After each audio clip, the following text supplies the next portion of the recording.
গেল 15 তারিখে আমি একটা ছবি পোস্ট করছিলাম আর লিখে দিয়েছিলাম যে আমার যাবজ্জীবন কারাদণ্ডের মেয়াদ উত্তীর্ণ হলো। তো বন্ধুরা দেখুন, সেই কারাদণ্ডের মেয়াদ উত্তীর্ণ হওয়ার কিন্তু সেলিব্রেশন করছি আমরা, মানে আমাদের বিয়ের 14 বছর পূর্ণ হয়ে গেল, তো সেটাই সেলিব্রেশন করছি আমরা ঘরে বসে। আরেকটি কথা বন্ধুরা, আমি কিন্তু ডাবল প্রবাসীর বউ, জানেন কেন বললাম? কারণ আমি যখন দেশে ছিলাম তখন সরুনের বাবাকে অনেক মিস করতাম এই দিনটাকে, আর এখন ইতালিতে এসেও মিস করতে হয়, কারণ আমি থাকি ইতালিতে, সরুনের বাবা বেশিরভাগ সময় থাকে জার্মানিতে। তো হলাম না ডাবল প্রবাসীর বউ, তো এই জন্য মনটা কিন্তু অনেক বেশি শক্ত হয়ে গেছে।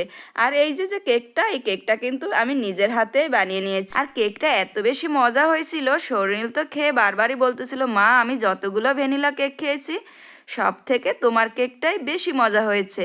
তো এটাই ছিল আমার কাছে বড় পাওয়া, যে আমার কেকটা সরুল খেয়ে এত বেশি ভালো বলেছে। তো তারপরে এই যে আমাদের ঈশ্বরের দেওয়া সেরা উপহারটিকে নিয়ে কেক কেটে নিলাম, মানে সরুনীলকে নিয়ে। সে আমাদের জীবনের সেরা উপহার, আমি এটা সবসময় মনে করি।